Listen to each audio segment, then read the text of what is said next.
Occupational English Test. Listening Test. This test has 3 parts. In each part, you'll hear a number of different extracts. At the start of each extract, you'll hear this sound. You'll have time to read the questions before you hear each extract, and you'll hear each extract once only. Complete your answers as you listen. At the end of the test, you'll have 2 minutes to check your answers. Part A. In this part of the test, you'll hear 2 different extracts. In each extract, a health professional is talking to a patient. For questions 1 to 24, complete the notes with information you hear. Now, look at the notes for Extract 1.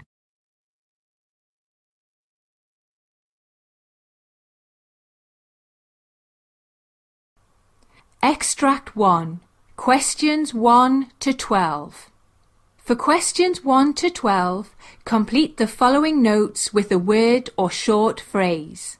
You now have 30 seconds to look at the notes.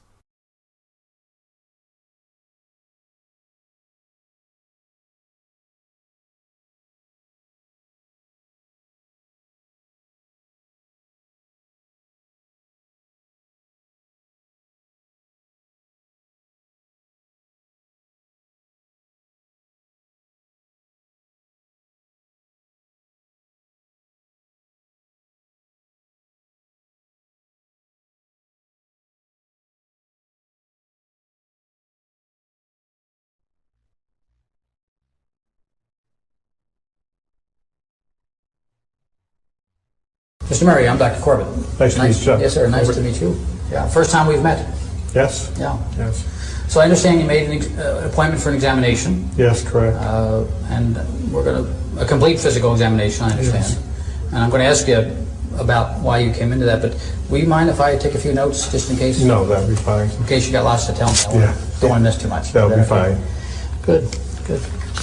So you made an appointment for an exam. When's the last time you had a physical examination?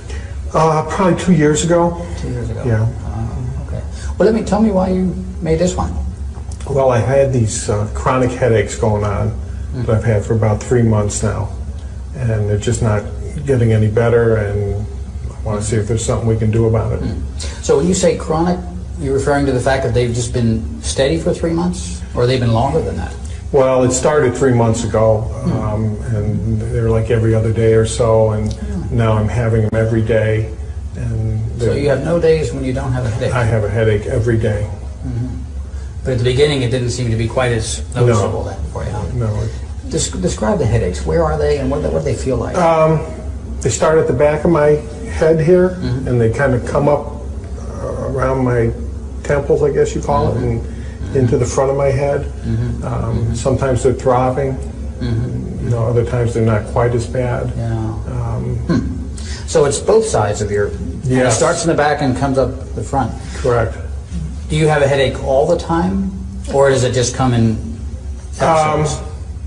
Well, I have a headache all the time until I take something. I take Advil and Tylenol that seem to help it, and that eases it up. Is it ever gone? Is it always something there? There's always something there. I always know it's there. It's just the intensity of it. I see. Can you tell me a little bit more about what you notice? For example, when is it the worst? At night, in the morning? It doesn't make a difference. Well, it doesn't make a whole lot of difference. When I don't get enough sleep, it's really bad. If I move my head in a certain way, or if I strain or stretch my head in a certain way, it seems like what way? Can you show me that? If I go like, to the back, or if I'm bending over, just any exaggerated moves. Any exaggerated move makes it seems worse. to make it worse. And if I don't take the Advil and the Tylenol, it seems to be worse. Too. I see. So this 3 months ago it started. It's both sides. It's in the back, and you can make it worse if you either extend or lean forward for too long. Yes. I call them exaggerated head movements. What happens when you're lying down? Does that ease it or make it worse? I think that eases it some. It does. You know, especially if I can get some sleep. I see. It seems to ease it up some. So the act of lying down and sleeping doesn't make it worse? No, I wouldn't Makes say. it better, maybe? Yes. I see. Does it change based on if you're eating, for example? No.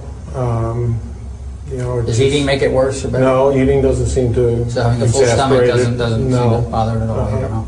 How about if you're concentrating, is when you're driving or reading? No, it doesn't make it worse, except when it's really bad, I have a hard time focusing. Okay, You yeah, know. that's helpful. Yeah. Does it ever seem to be more one side than the other? No, it always seems to come up and be just kind of like meets in the middle. Meets in the middle, huh? Starts in the back, Yeah. goes around, meets in the middle. Like a tight band. Yep. And the part that's always there is what? In the back or all over? I would say in the back. In the back Yeah. too. It always starts in the back. I got rear-ended in a car accident, and I can remember my neck got jerked, and I had a sore neck for a couple days, and then the headache started shortly after that. So that accident started this thing off. That's when it all So started. you had no headache before this? No, I had no That's helpful. previous headache. So tell me about that. How fast were you? Were they going? Well, it wasn't very fast. It was in a parking lot, and I was backing out, and somebody else was backing out the other way, and we met. And I just remember that jerk of my head, Gotcha. and having a stiff, sore neck. So both cars couldn't have been going more than startup. Yeah. Okay. 5 miles an hour or something like that. Did you strike your head when that happened? No. Did you recall? Not that I recall. Yeah. I just remember it kind of being, I guess they call it whiplash. Did you get out of the car right away? No, I sat there for a few minutes, and then I got out of the Did car. you? It startled me. Did you? Yeah. Then you said the headache started after that. How long after the actual accident did the headache start? 3 or 4 days after. So it wasn't right away. There was a Wasn't little right bit of a away, warm-up. yeah. There was a kind of an interval in there where you Yes. felt fine. I see. Did you think that you had hurt yourself? I didn't think I really had hurt myself. I didn't, I felt startled and, just kind of shaken, but I didn't feel like I was really injured. It didn't. Okay. I didn't go to the hospital or anything like that. Yeah. Have you? And you said you take some things for it. What actually helps it? What do you? Tylenol and Advil. I take, I guess it's, How much do you take? I take a lot. I take 16 Advils, 4 tabs, 4 times a day, Wow. and I take, Self-prescribed? yes, 2 Tylenols 4 times a day. So I'm taking 8 Tylenol and 16. 24 pills a day. Wow. I take it you warmed up to that you weren't using Right. that. I started out I with see. less and it wasn't working, so I just I kept see. adding to it, and it does give me some relief. It's a lot of medication. It doesn't, yeah, it seems like too much. That's one Does of that- the reasons I came to see you. Good for you. Yeah. Does that mean it just keeps getting worse? The headaches just kept getting worse in the severity of them, yes. Yeah. That's a lot of medication. Yes. Before you had this accident, did you use those medications much, if at all? No, very seldom. No, never had to take that kind of thing with No. any regularity? at all? No. Okay. I need to know, too, what else do you experience? Anything else? Does this make your body feel different or painful or uncomfortable in any way? It makes you feel stressed. I feel stressful with it. I can't sleep well. It's uncomfortable. Yeah. It's just kind of a nagging thing that's there all the time. Does it bother your shoulders, your arms? You feel anything down here? No, Strength, pretty good. tingling? No, not really. How about just being able to use your arms in normal motion? Yeah, That's not disturbed at all? No, that's fine. I see. That's I fine. see. Wow, so you had an accident. Took a couple of days for this thing to get to you, 3 or 4 days, but then it started bothering you and persist, and now almost has this stubborn worsening. Is that what I'm? Daily. Daily. What kind of work do you do? I work in a car dealership. I'm a service manager. Oh yeah. Yeah.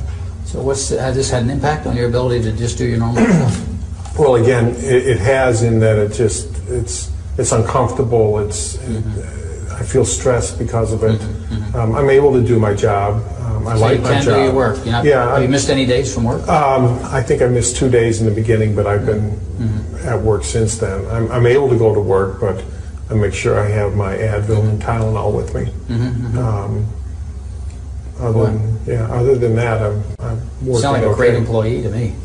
To work through this kind of thing is pretty difficult. Well, I like what I do. You know, I work on vintage cars on the side. I see. Yeah. So I Okay. try to make it. You know, I have a sense of what you're telling me. What's your diagnosis?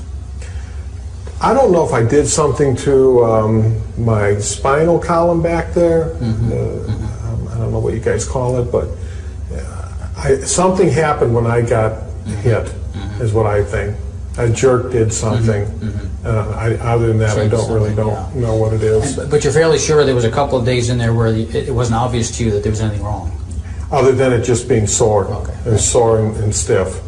But the headaches didn't start, like I said, till about 3 or 4 days later. So there was some discomfort Yes, right there away. was. But you would call it more soreness or stiffness Yes. than an actual headache that like you're Right, having now. Okay. right. Gotcha, yeah.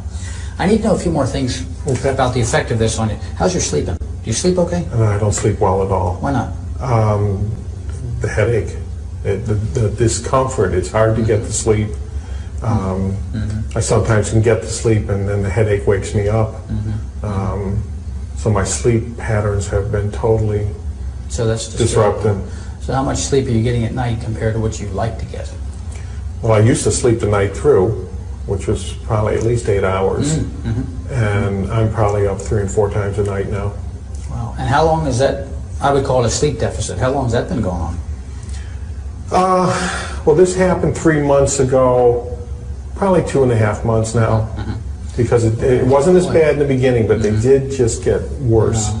Did you consult with anybody else, or you been just toughing this out on your own? Just been toughing it out on my own and trying to, hoping it will go away, but it's just getting worse. But you have been able to do your work, think, use your hands? Yes. Nothing disturbing that way, huh? No. Gotcha. Anybody else know? Does your wife, are you married? Yes, I am. You've been talking to your wife about this? She certainly knows.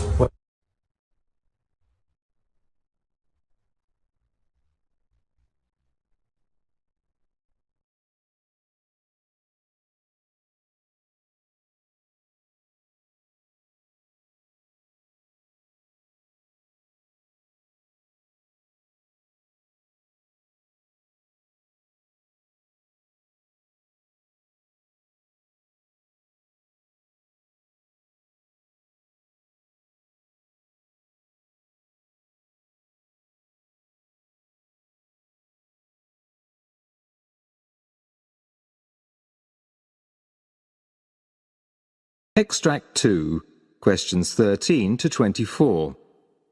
For questions 13 to 24, complete the notes with a word or short phrase. You now have 30 seconds to look at the notes.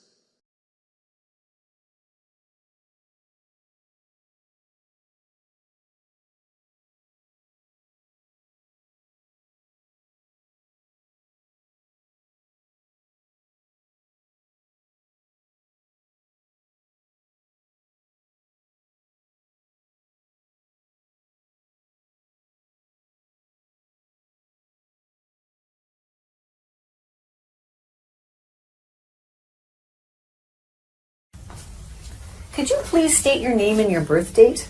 Why are you asking me this? Well, I just want to make sure that you are who I think you are. Well, that's a good idea. Ron Jones, December 15th, 1955. Okay, and this is really just a safety check just to make sure I've got the correct patient. And I do. My name is Sue, and I'm one of the nurses here. Pleased to meet you. Thank you. I'm going to just be asking you a few questions, a bit of a history, and I may be taking notes. It's just about that. So, what brings you to our clinic today? I've got a cough, but I've had a cough for a while now. This past week, it seems to be getting worse, and I'm coughing stuff up. Some stuff. Can you tell me about the stuff you're coughing up or the sputum you're bringing up? It seems yellowish, but maybe sometimes greenish looking. And how are you feeling generally overall? Well, I feel a bit tired all the time. Okay. Are you having any fever or chills? No. No? Are you on any medications? Yes, I had been taking some antibiotics. Okay. They didn't seem to do much, so I stopped taking them. Okay, well, I'm just going to give you a little information. Antibiotics work best when you take the whole dosage. If you start and stop them, the bacteria might not be killed, and then it can come back and be a little bit stronger. And It's one of the medications where you should take the whole dose with, and it's usually only 7 or 10 days at a time, but you should take all of it. Oh, I didn't know that. Thanks for the information. Oh, no problem. Back to your cough. Are you a smoker? Yes, I smoked for a long time. Okay, can you tell me how many years of smoking that is? 2 packs a day, just about. And for how long? 35 years now. Have you ever thought about quitting? Yes, but it's really hard now. Yeah, I've heard that it is. I haven't experienced that, but I have some information on a smoker's helpline. Would you like to see that? Sure. What have I got to lose? Okay, well, I'll give that to you before you leave. I know you've told me you don't have a fever, but I would like to take your blood pressure, pulse, your vital signs just before the doctor comes to see you. So is that okay with you? Sure. And I'd like to listen to your chest as well. Okay. Okay, good. Well, I'll get that ready. First, I'm going to take your temperature.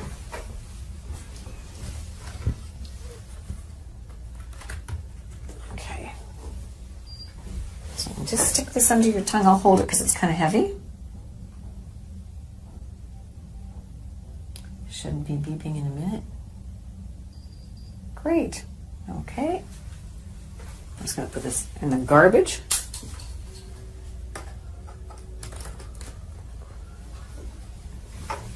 And I'm going to take your blood pressure. Now I need to climb up and grab this. You've had your blood pressure done before? Yes. Okay. So I need your arm. Just going to pull your...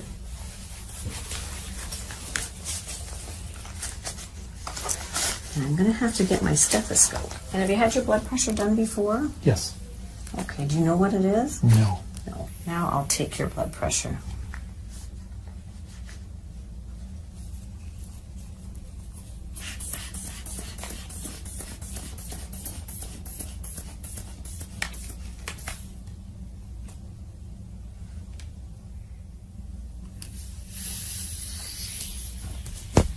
Thank you.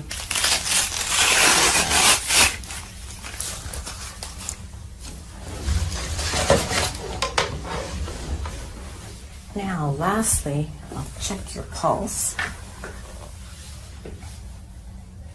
Excuse me.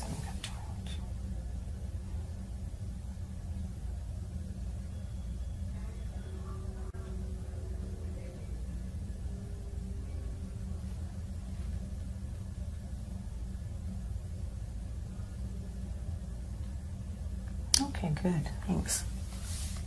Now, your temperature is 37, your pulse is 88, your blood pressure is 150/84, and your respirations were 16. Now I need to listen to your chest sounds at the last part. I'll do that. Can you take a deep breath in and breathe out? And again. One more time. And again. Okay, great. I hear wheezing in the lower part of your lungs. Do you feel that when you're breathing? I think so, yeah. Yeah. Okay, so I've got your vital signs and I've listened to your chest with some wheezing. The doctor's going to be coming in next. I'm just going to give her the results of what I've just done, and she'll come and visit with you, and then I'll see you after that. Okay. Okay, Thanks. good. All right.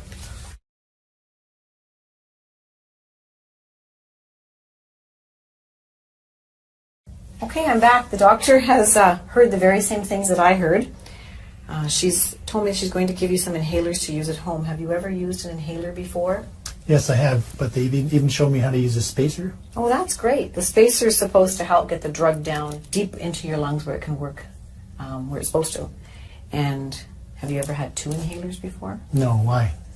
Well, they're 2 different drugs, and you need to know which one you should take first for the best medication usage for your body. So one of the inhalers opens the tubes in your respiratory lungs a little bit bigger, so it should be taken first.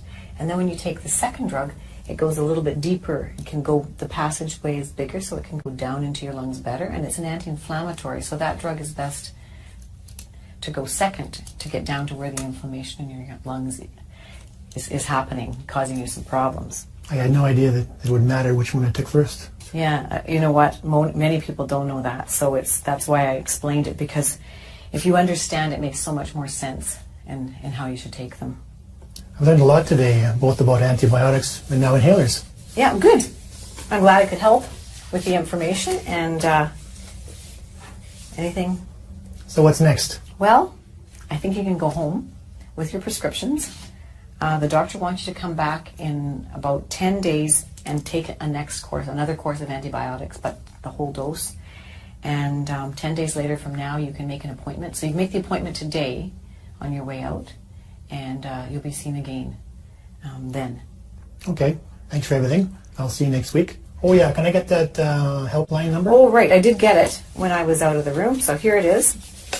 It's for you, the helpline number, and you give them a call and see what happens. Okay, thanks. Okay, great. Bye. Bye-bye.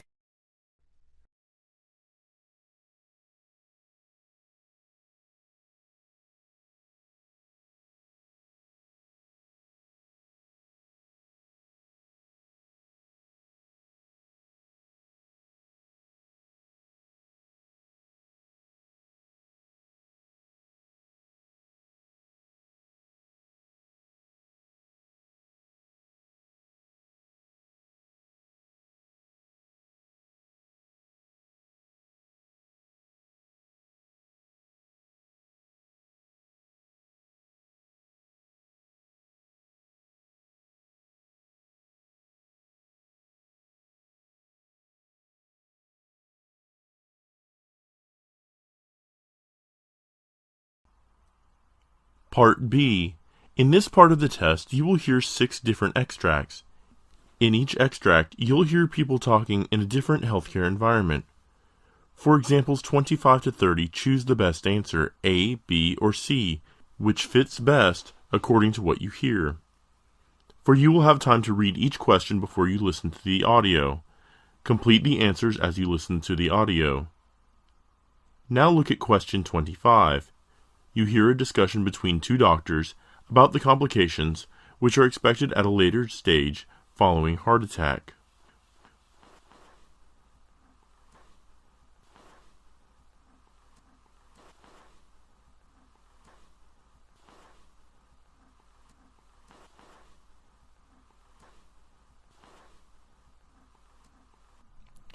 Hello, doctor. What types of complications are expected at a later stage following a heart attack?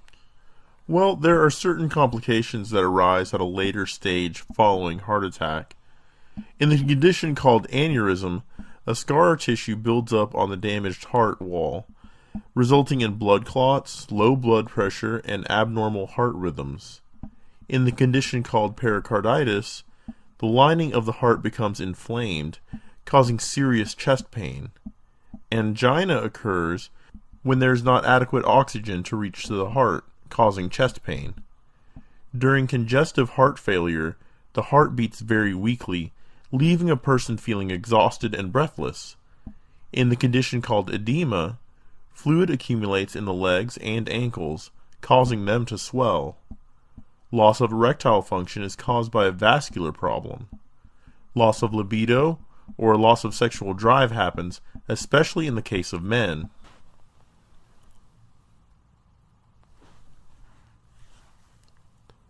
Question 26. You hear a discussion between a doctor and a nurse about uterine fibroids.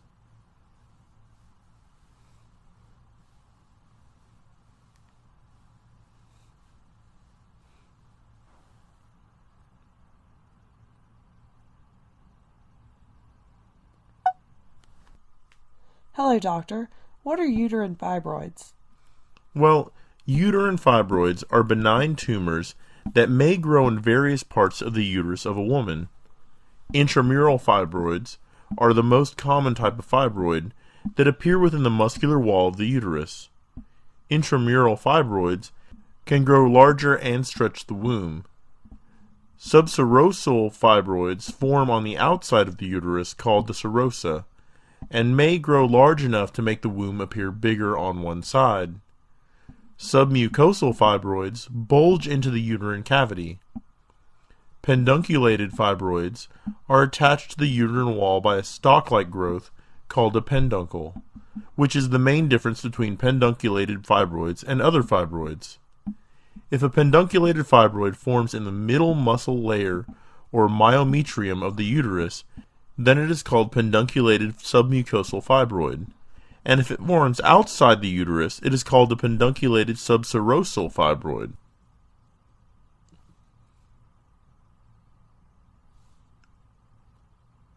Question 27. You hear a discussion between a doctor and a nurse about acquired digital fibrokeratoma.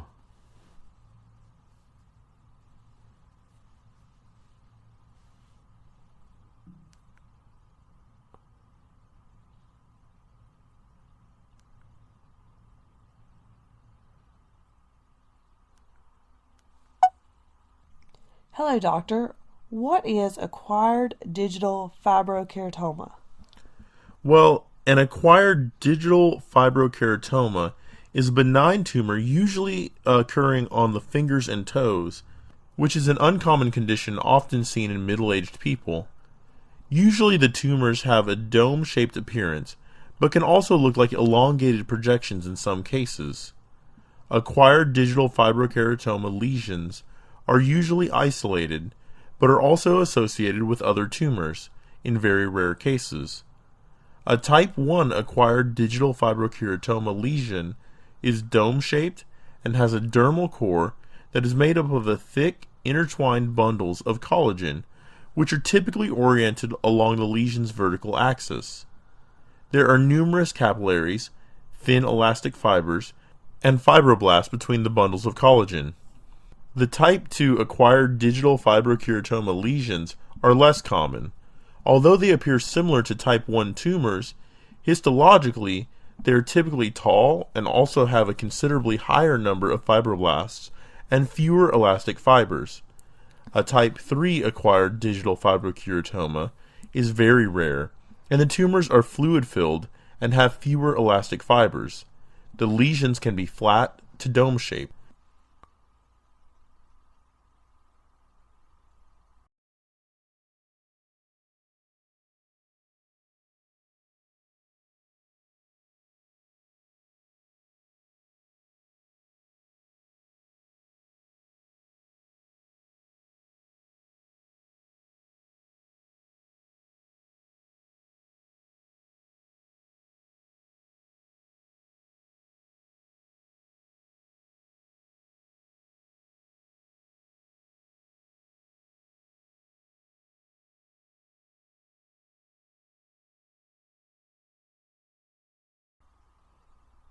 Question 28.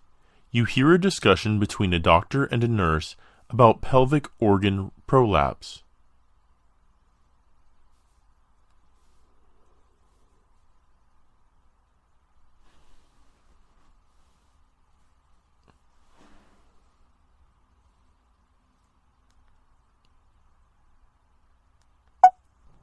Doctor, what is pelvic organ prolapse?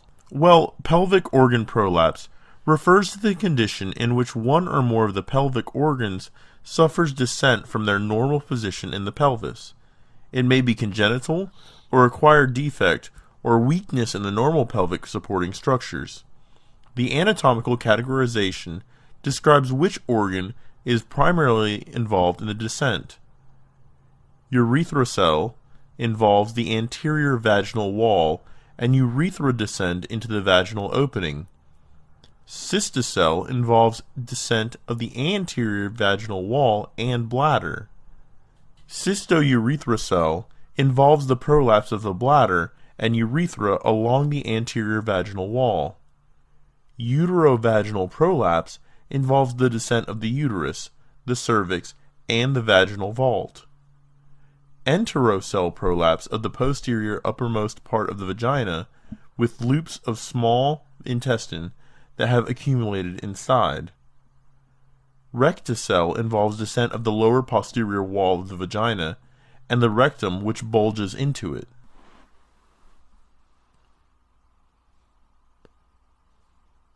Question 29. You hear a discussion about hematuria.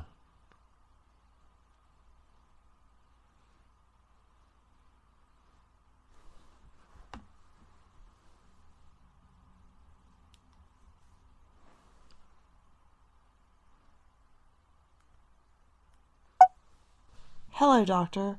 What is hematuria? Well, hematuria is a health condition that is identified by the presence of blood in the urine.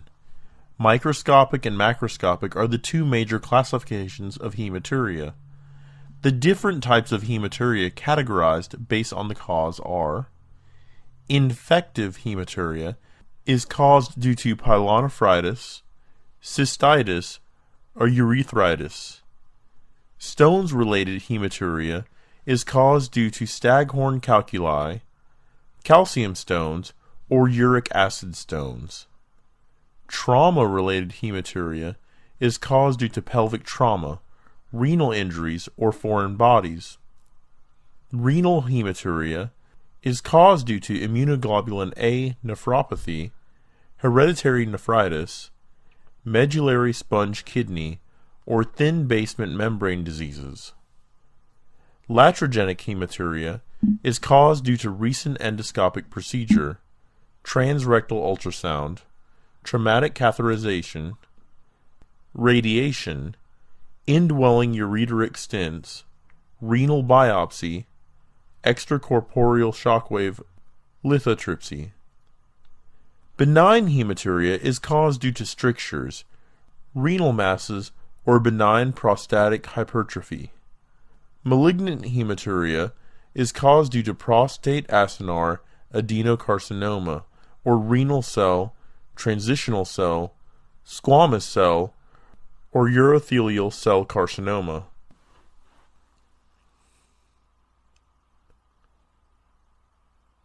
Question 30. You hear a discussion about types of collagen and associated disorders.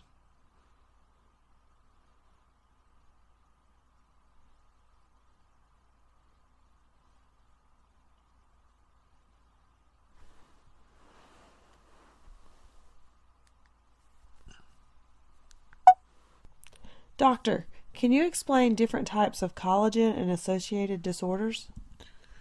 Well, there are about 29 genetically distinct collagens present in animal tissues.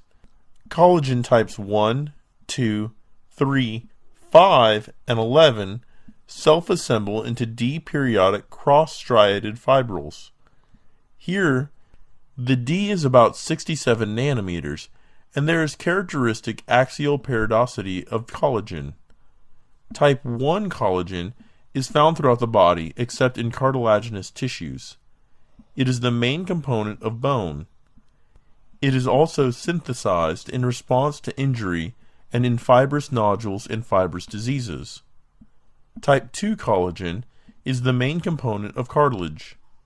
It is also found in developing cornea and vitreous humor. These are formed from two or more collagens or copolymers rather than a single type of collagen. Type 3 collagen is found in the walls of arteries and other hollow organs and usually occurs in the same fibril with type 1 collagen. Type 4 forms the basis of cell basement membrane. Type 5 collagen and type 11 collagen are minor components of tissue and occurs fibrils with type 1 and type 2 collagen respectively.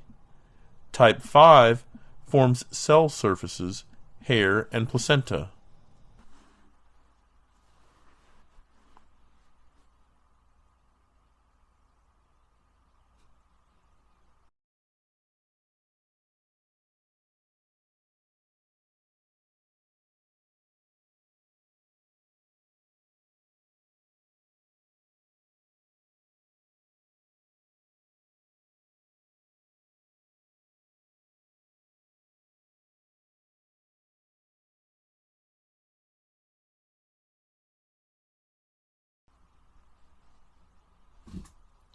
That is the end of Part B. Now look at Part C. Part C. In this part of the test, you'll hear two different extracts. In each extract, you'll hear health professionals talking about aspects of their work.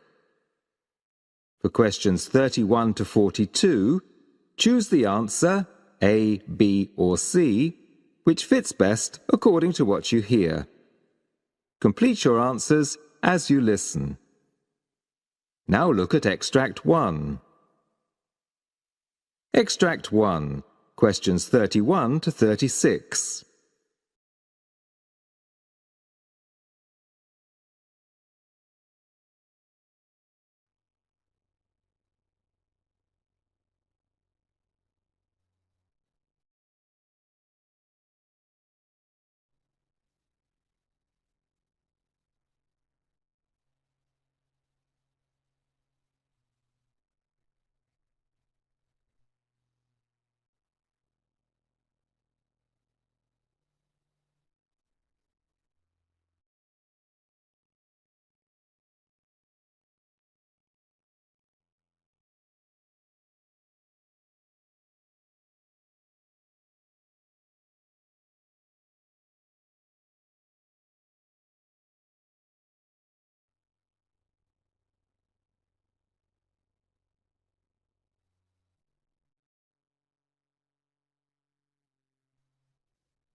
I wrote a prescription for antibiotics.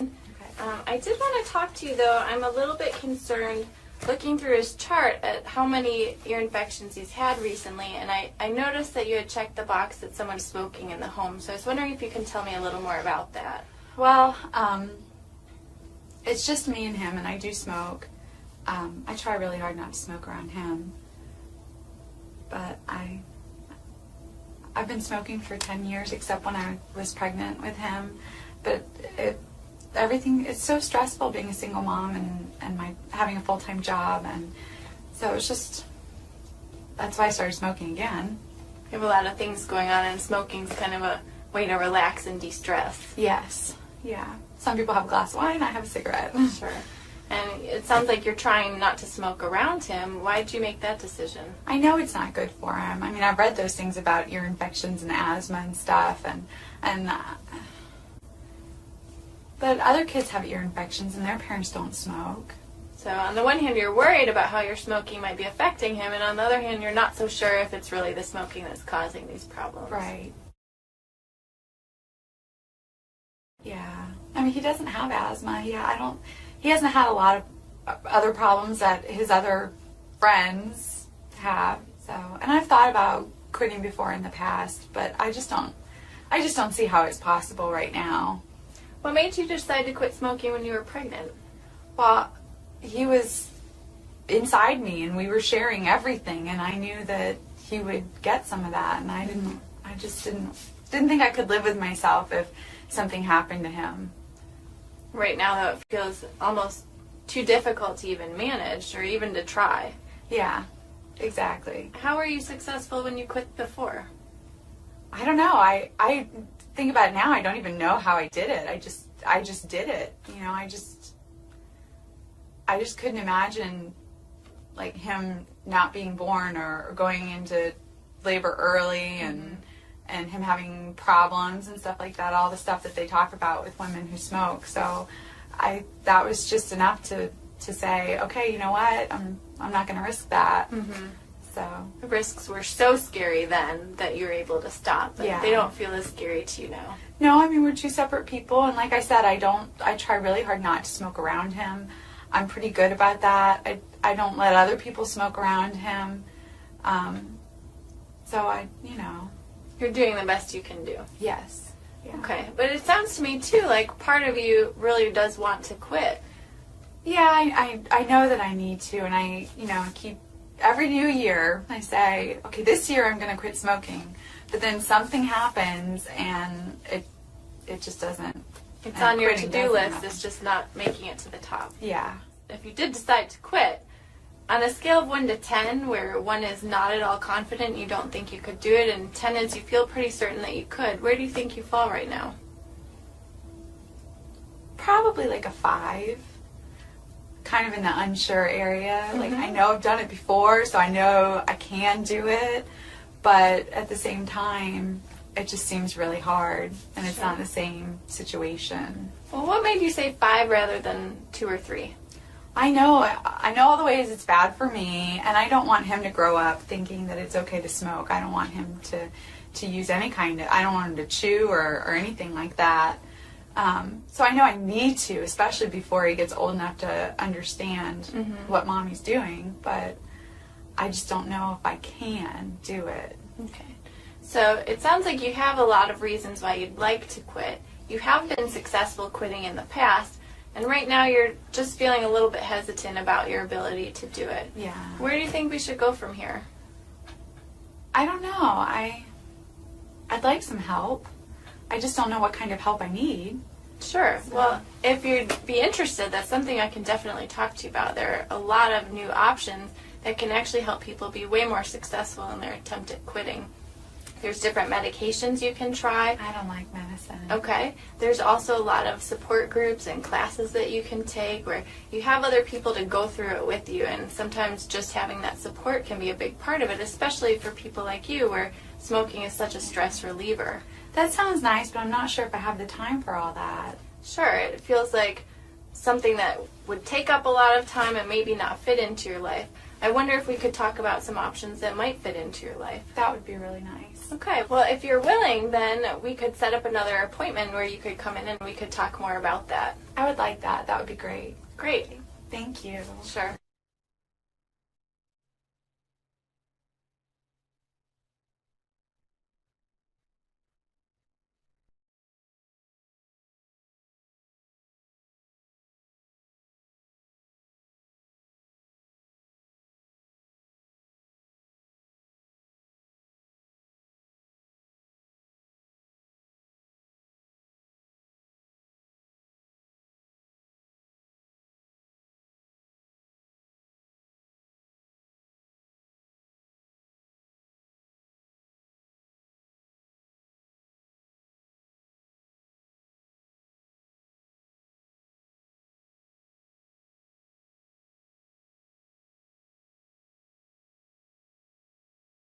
Look at Extract 2.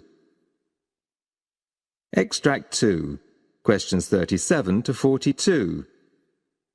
You hear an interview with an ophthalmologist called Dr. Marcus Kane, who's talking about age-related macular degeneration, AMD. You now have 90 seconds to read questions 37 to 42.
Here in the health report, we cover all sorts of research. The Mediterranean diet, what fat is right for you, how much salt is safe, diets to protect you from diabetes, early death, heart disease. So this next segment is actually a bit perturbing. We're being told that almost all this research is wrong. Yes, John Ioannidis is Professor of Medicine at Stanford University, and he says the scientific approach taken by nutritional researchers is nowhere near rigorous enough, and we have to go back to basics if we're to learn anything significant about how diets impact health. Thank you for inviting me. Now, we've had you on lots of times before, talking about various things and demolishing a few iconic areas of health and research. You're arguing that nutritional research needs radical reform. On what basis do you say that? Well, there's clearly a factory of papers being produced in nutrition epidemiology in particular that don't meet very high standards of credibility. The type of research that is being done in nutritional epidemiology, it's not an issue that there's bad scientists involved in it. You know, maybe excellent scientists are involved in it, but the odds of getting it right are extremely small. Let's look at that in a moment, but you quote in your paper some really bizarre conclusions that you might come to from if you've believed past nutritional research. Do you want to just tell us some of those bizarre findings and their relation to either longevity or shortened lifespan? Most of these studies are not experimental, they're not randomized, they're just observing people who report what they eat, and they take that seriously, that this is reflecting exactly what they ate, which is one major assumption. Second, people take these behaviors and these numbers as causal, which means that they look at the numbers and they translate them to an effect of these nutrients or of these foods on mortality, and then they also make another assumption that these risks are applicable to the entire lifespan.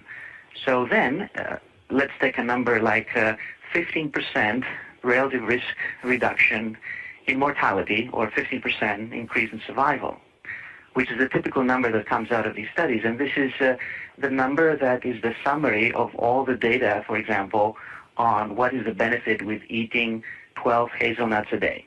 If you translate that to a gain in survival, you take 80 years, you multiply that by 15%. This looks like a 12-year gain in survival just by eating 12 hazelnuts a day, or literally one hazelnut a day would give you one more year of life as a benefit. It's a ridiculous calculation. It is not so, of course. Even if you believe that one of these foods or one of these nutrients or a couple of them may be important, it's impossible to believe that every single food, every single nutrient will have such tremendous benefits or such tremendous risks. So you get there because of there's multiple levels of unreliability. Is that what it is? That essentially the food diary is unreliable, they're not controlling for other factors such as education and other environmental factors properly, and they all conflate together to give you bizarre results? Is that what's going on? Exactly. It's a problem at multiple levels. It's an extremely difficult field to study. And it doesn't mean that observational studies, that epidemiological studies get it wrong all the time. In many other fields, the problems are much more straightforward. For example, we know for sure that smoking is killing zillions of people. It will kill 1 billion people in the next century unless we do something. But the effect of smoking is huge. The risk increases 20-fold if someone is smoking for getting lung cancer. But just to challenge you on that, whilst we're confident in smoking, why are we confident in smoking and not in coffee? Because there have been no randomized controlled trials of getting people to smoke and other people not to smoke. I mean, so that's still on observational studies, is it not? The major difference with smoking is that the effect is tremendous. We're talking, as I said, of a 20-fold increase in risk of lung cancer, 10-fold increase in cardiovascular disease. Many other diseases have tremendous increase in risk. For each single nutrient, each single things that we eat or drink, the effects, even if you take these studies literally, are much, much, much smaller. And based on what we know from some randomized trials that we have done, the effects are pretty much close to null, if not exactly null. I mean, it's very likely that they're exactly null, which means that it's a complete waste to even try to pursue them any further. What about... We cannot really use epidemiology to study a relative risk of 1.01. We can do it to study a relative risk of 20, which is what's the case for smoking. And just to dissect that out for people who don't know the statistics, is that 1.01 is, there's no effect, 1.01 is just tiny, whereas 20, an effect of 20 is 20 times the risk. So 1.01 is just a little bit over what would be normal and probably within normal limits. So what about eating patterns? I mean, you yourself have been involved in trials of the Mediterranean diet. So I think that eating patterns, in theory, might be able to get you a little bit of that complexity of all these nutrients interacting together. But even those are very difficult, if not impossible, to study within an observational context. Again, you have most of these problems operating. Number one, you need to ask people what type of eating pattern they're following, and responses may be accurate or very often may be very inaccurate, especially if you try to recall what you ate and tell what you're doing. Just try it to yourself and see whether that information would be reliable. The second problem is that you still have extreme complexity among all these nutrients. We have over 200,000 different foods that you can combine in different ways. There's no clear eating pattern that each one of us is following. We follow different eating patterns in different periods of our lives and different days even. And it also changes all the time. If you superimpose the way that we react to all of these chemicals that we digest, our metabolic profile, also our genetic profile might affect how we react. Circumstances, our environment, socioeconomic factors that dictate what we decide to eat or not eat, and what we do or don't do with our life at the same time. It's an extremely complex system.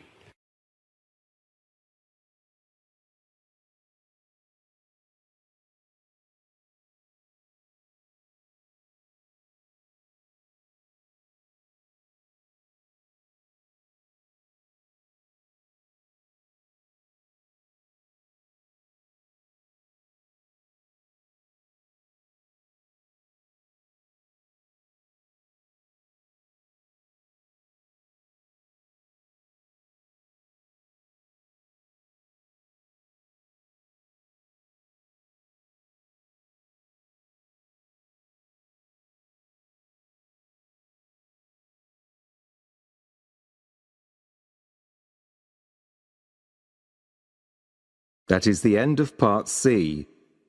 You now have 2 minutes to check your answers.